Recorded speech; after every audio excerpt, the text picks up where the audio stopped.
Gorontalo di ambang batas ekologis, antara daya pulih alam dan luka yang kian dalam.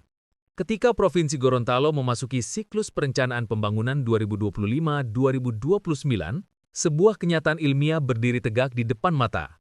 Alam Gorontalo masih memiliki daya pulih, tetapi daya pulih itu mulai retak oleh tekanan manusia. Data resmi pemerintah dalam RPJMD memberikan gambaran yang cukup jelas. Bumi Hulondalo sedang berada di ambang batas ekologis. Artikel ini merangkum kondisi lingkungan Gorontalo secara ilmiah, namun dalam bahasa yang mudah dicerna masyarakat, agar setiap pembaca memahami betapa rapuhnya tanah tempat kita berdiri, sekaligus betapa besar peluang untuk memperbaikinya. 1. Lingkungan yang stabil, namun makin tertekan. Indeks Kualitas Lingkungan Hidup IKLH Provinsi Gorontalo tercatat 78,5 poin di tahun 2024 dan diproyeksikan naik menjadi 81,12 poin pada 2030. Nilai ini secara teknis berarti kualitas udara, air, dan tutupan lahan masih pada kategori cukup baik. Namun ada fakta lain yang tak kalah penting. Intensitas emisi gas rumah kaca atau GRK meningkat signifikan dari 59,58% menuju 70,12% dalam periode yang sama. Kenaikan emisi ini bukan hanya angka statistik, ia adalah sinyal bahwa penambangan, pembukaan lahan, konversi hutan, dan pertumbuhan kawasan permukiman mulai mendorong Gorontalo ke arah krisis ekologis. 2. Gorontalo, provinsi mangkuk air yang gampang luka. Secara geologis, topografi Gorontalo berbentuk cekungan besar, seperti mangkuk yang mengumpulkan air. Maka tak heran, seluruh kabupaten kota masuk dalam peta resiko banjir. Data BNPB mencatat 222 kejadian bencana hanya dalam satu dekade terakhir.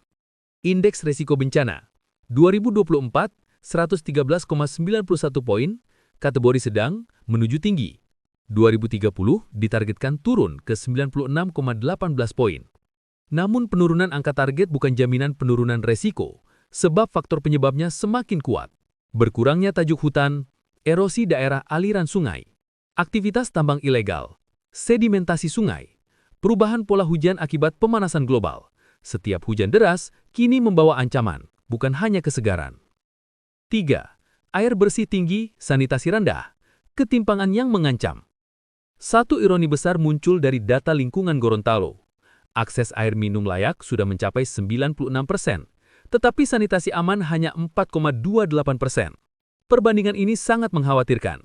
Air yang layak minum tidak menjamin lingkungan yang bersih jika sanitasi rumah tangga buruk, kontaminasi air tanah, potensi penyakit berbasis lingkungan, hingga kerentanan anak-anak terhadap diare dan DBD, semuanya meningkat ketika sanitasi tak tertangani.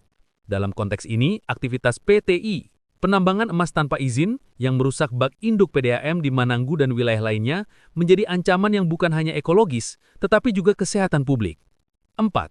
Pengelolaan sampah. Kapasitas kecil di tengah produksi besar. Hanya 14% sampah yang berhasil diolah pada 2024, angka yang sangat rendah untuk provinsi yang pertumbuhan penduduknya stabil. Target 2030 adalah 28%, namun itu pun masih jauh dari standar ideal nasional. Layanan pengumpulan sampah hanya mencakup 23% rumah tangga, sehingga sungai menerima sampah dari permukiman, tempat pembuangan liar tak terkendali, kawasan pesisir menerima limpahan sampah dari hulu. Tanpa sistem pengelolaan sampah yang kuat, masalah lingkungan Gorontalo akan membesar dalam 5-10 tahun ke depan. 5. Hutan, das, dan tambang, luka utama ekologi Gorontalo. RPJMD mengakui secara terbuka bahwa pengelolaan kawasan hutan dan das harus diperbaiki. Artinya, kerusakan sudah nyata. Penambangan emas baik legal maupun ilegal telah menipiskan tutupan hutan, meningkatkan sedimen sungai, mengancam sumber air baku PDAM, meningkatkan resiko banjir bandang, mencemari air dengan merkuri atau limbah pengolahan tidak standar. Pada level ilmiah, kerusakan hutan di wilayah hulu adalah penyebab utama mengapa banjir, longsor, dan kekeringan semakin sering terjadi. 6. Perubahan iklim mulai memperburuk kondisi kesehatan. RPJMD juga mencatat peningkatan penyakit yang dipengaruhi iklim, mulai dari DBD, diare, hingga ISPA. Kombinasi antara intensitas hujan yang meningkat, sanitasi rendah, dan kualitas air yang terancam, membuat Gorontalo berada pada persimpangan antara masalah lingkungan dan kesehatan masyarakat. Kesimpulan, Gorontalo harus memilih jalan ekologi. Data resmi provinsi memperlihatkan dua wajah. 1. Alam Gorontalo masih punya kekuatan untuk pulih. IKLH masih tinggi, kualitas air baku relatif baik, dan risiko bencana berpotensi diturunkan. 2. Namun tekanan terhadap alam meningkat lebih cepat daripada upaya penyelamatannya. Emisi naik, sanitasi rendah, hutan menyusut dan aktivitas manusia melewati batas. Jika arah pembangunan tak diperbaiki, maka dalam 10-15 tahun ke depan, Gorontalo bisa memasuki fase kerusakan ekologis kronis, di mana bencana menjadi keseharian, bukan lagi kejadian luar biasa. Apa yang bisa dilakukan? Rekomendasi ilmiah. 1. Moratorium PTI dan penataan zona tambang berbasis ekologi. 2.